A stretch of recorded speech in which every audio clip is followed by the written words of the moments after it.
In this video, we'll be going over facts from vanilla WoW, in which I'll give you a prompt, and then you'll have 3 seconds to decide whether it's a true fact or false. Pretty simple rules, now let's get started. The Undead starting zone was the last zone to be added to the game. Fact: they worked on the Undead areas last, as they're basically just human buildings made to look old. So it didn't take them very long when compared to all the other zones which required custom architecture. Druids were originally meant to be constantly swapping forms in battle, and that's why some of their talents, abilities, and gear worked towards all the different animal shapeshifts. Fact: this was the intention anyway, but the fact that designers put so much mana costs on shapeshifting dissuaded players from actually doing any of this. The infamous stun rogues in vanilla WoW were possible because there was no DRs on stuns, and they could do a whole bunch of tricks in order to infinitely chain cheap shot and kidney shot to stun someone long enough until they died without ever being able to fight back. Crap. There were absolutely DRs on stuns in vanilla WoW.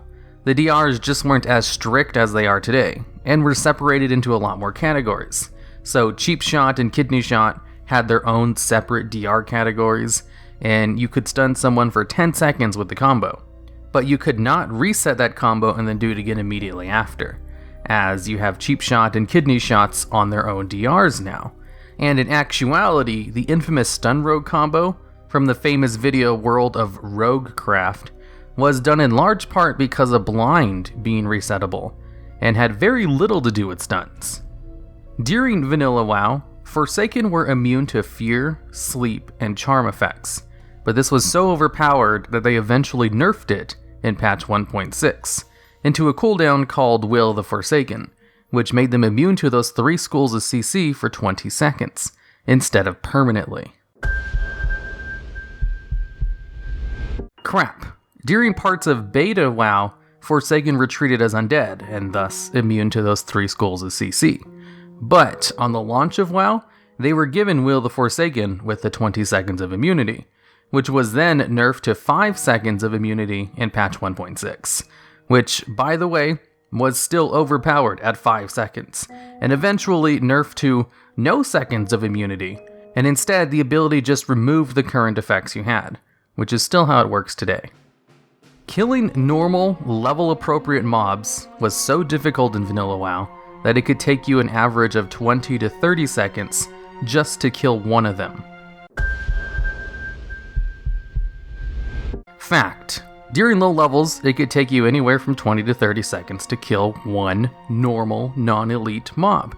And fighting 2 at once was basically a death sentence, and required you to run away or use CC. Not every class had an AoE, and not all classes were even good at AoE if they did have one. So killing mobs in vanilla WoW was all about optimizing your single target damage for a large part of your leveling.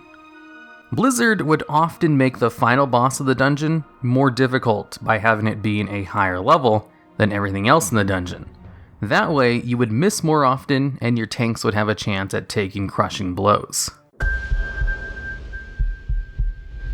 Fact: this was also the case for a lot of leveling mobs that were mini-bosses at the end of some quest chains.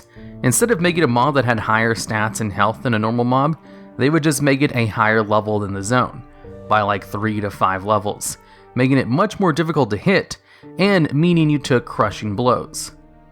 There was one more range spec in vanilla WoW than we have today in BFA. Fact: since vanilla WoW, we've actually lost a range spec, as all the added classes to the game have been melee classes, and survival hunters were changed from a range spec into a melee spec in Legion.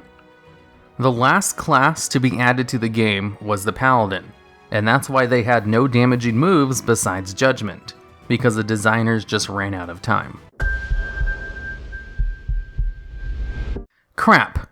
Hunters were actually the last class added.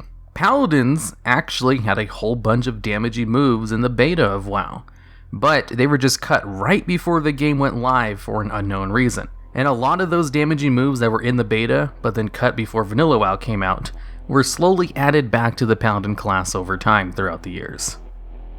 Druids didn't have a normal resurrection spell, and the only way they could res a dead player was with their battle res ability, which had a 30-minute cooldown. Fact: Druids only had a battle resurrection. They weren't given a normal out-of-combat res until Wrath of the Lich King. When a shaman revived itself with its reincarnation ability, they would revive with resurrection sickness. Fact: Reincarnation used to give shamans resurrection sickness, but this was changed pretty early on towards the middle point of Vanilla WoW. So this is kind of a trick question, since for about a half of Vanilla WoW, it did give resurrection sickness, and for the other half, it didn't. Killing critters in Vanilla WoW used to award a small amount of experience, no matter what your level was. Crap. Critters have never given any experience for kills. The rogue ability Cheap Shot is the only ability in the game that still works exactly the same way as it did in Vanilla WoW. Fact: It has always stunned for 4 seconds and granted 2 combo points. The first person hired to work on quests in Vanilla WoW full-time was named Pat Nagel. Fact: One of the very first quest designers was Pat Nagel, and his name may be familiar to you, as there is a very famous fishing trainer in WoW called Nat Pagle. There's a Hearthstone card of it, there's lots of references to it in-game, he appears in multiple different expansions.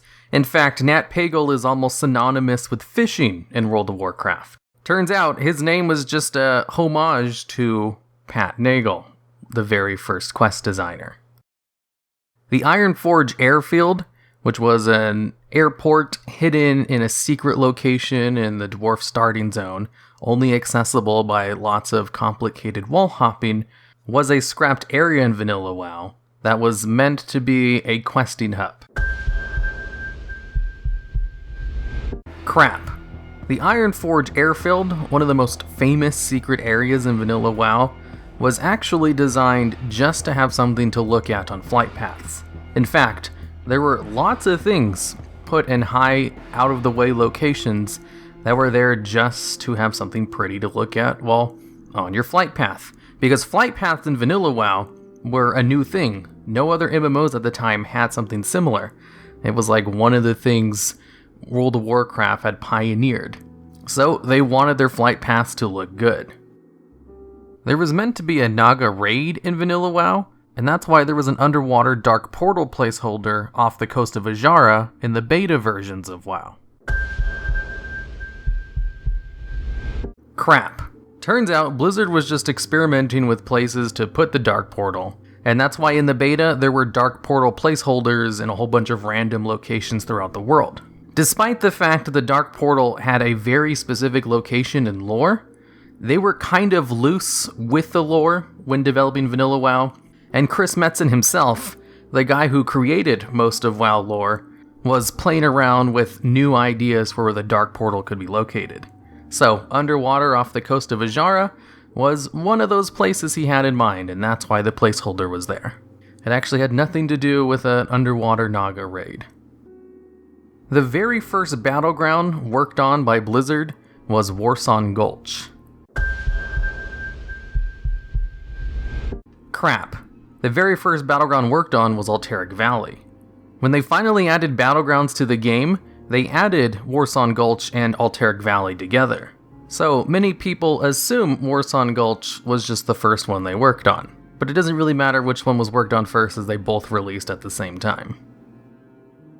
The first raid ever worked on was Karazhan.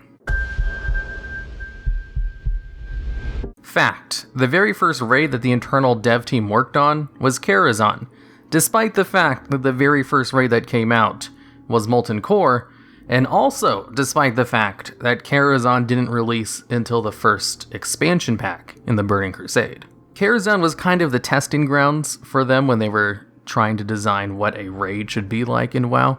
and exist in all of the earliest beta and alpha clients of WoW. Also, a fun fact, Molten Core was created in a week. The profession of fishing was added to the game to give gold farmers a way to make gold without messing with other players. Crap. Fishing was just one of the professions they were adding, but relation to gold farmers, Blizzard was so paranoid that gold farmers would exploit fishing that they added the little minigame to it where you have to click on the bobber when it moves in order to catch a fish. Alright, and that's the end of the video. All in all, there were 18 questions in total. I would have liked to have made it an even 20, but I had a hard enough time just creating 18 for this video. There's a reason I don't do too many videos like this. Creating questions for these videos is actually quite difficult. But if you watched a lot of my videos in the past, you should have been able to answer all of these questions pretty easily, except for maybe some of the development questions. Those ones are kinda hard.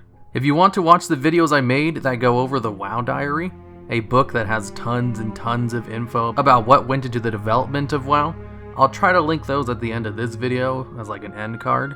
And also, let me know how many questions you got correct down in the comments, because I highly doubt anyone got all 18 correct.